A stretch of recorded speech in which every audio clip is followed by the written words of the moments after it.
159 या स्थानावर असलेल्या चरणचुंबक मीडियामधल्या बातम्या बघून, ऐकून, वाचून अनेक जण तुम्हाला बोलताना दिसतील की जगभरात डंका वाजतोय. मागच्या वर्षभरातल्या बातम्या बघा.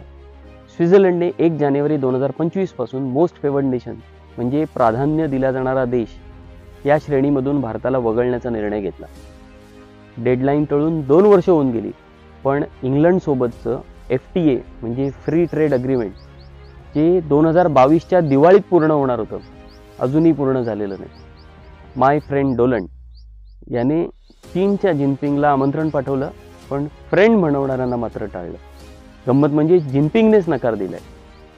त्याच डोनाल्ड ट्रम्पने भारताला खलिस्तान मुद्द्यावर विरोध करणाऱ्या हरमीत दिल्लनला असिस्टंट अटॉर्नी जनरल या पदावर नियुक्त केले. त्याच ट्रम्पने ब्रिक्स राष्ट्रांना टॅरिफ वाढवण्याची धमकी दिली आहे. ब्रिक्स म्हणजे BRICS मधला I हा इंडियासाठी आहे. बांगलादेशने भारताला डावलून पाकिस्तानसोबत डायरेक्ट व्यापार सुरू केला. पहिली कार्गो शिप पोहोचली सुद्धा. पाठोपाठ भारतातील उत्तर पूर्व राज्यांना इंटरनेट पोहोचवण्यासाठी असणारा महत्त्वाचा करार तोही रद्द केला आहे. चीनच्या दक्षिण आशिया समुद्रातील वाढत्या प्रभावाला मात देण्यासाठी भारताने $6 बिलियन पाणबुडी प्रकल्प बनवला होता, रद्द केला. जपानमधला आर्थिक वृत्तपत्र सर्वात मोठं जगातलं, त्यांनी म्हटलं की भारताचं परराष्ट्र धोरण गंडलंय. कॅनडाने बिश्नोई गँगचा हवाला देत भारतावर आरोप केले, टीका केली आणि द्विपक्षीय संबंध रसातळाला गेले. इंग्लंड, अमेरिका, ऑस्ट्रेलियाने कॅनडाची बाजू घेतली. केनियाच्या माजी पंतप्रधानांनी अदानीसाठी मोदी कशी चर्चा करत होते अदानीच्या हितासाठी याचा खुलासा केला.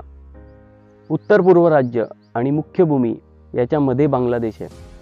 बांगलादेशमधील वाईट संबंधांवर आणि नॉर्थ ईस्ट भारताच्या उत्तर पूर्वातील राज्यांवर याचा वाईट परिणाम होणार.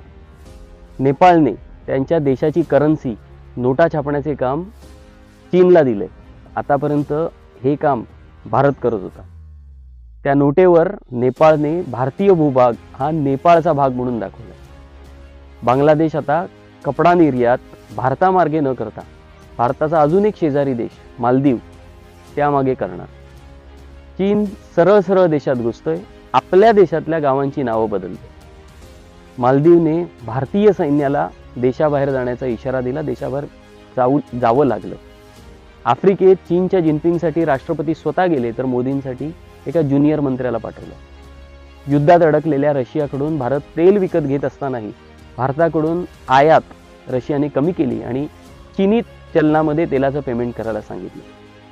श्रीलंकेमध्ये चीन मोठ्या प्रमाणात गुंतवणूक करते. या मागच्या वर्षातल्या फक्त काही घटना आहेत, अशा अनेक घटना आहेत. डंकावाल्यांनो, बघताय ना, परदेशात असताना भाड्याने आणलेले गरबावाले म्हणजे डंका नसतो. खरं तर डंका मोजण्यात एक साधं साधन आहे, पासपोर्ट इंडेक्स. पासपोर्ट इंडेक्समधलं भारताचं स्थान घसरतच आहे. अंदाजे 138 देश भारताच्या पुढे आहेत. मग याला म्हणतात का डंका? विचार करा.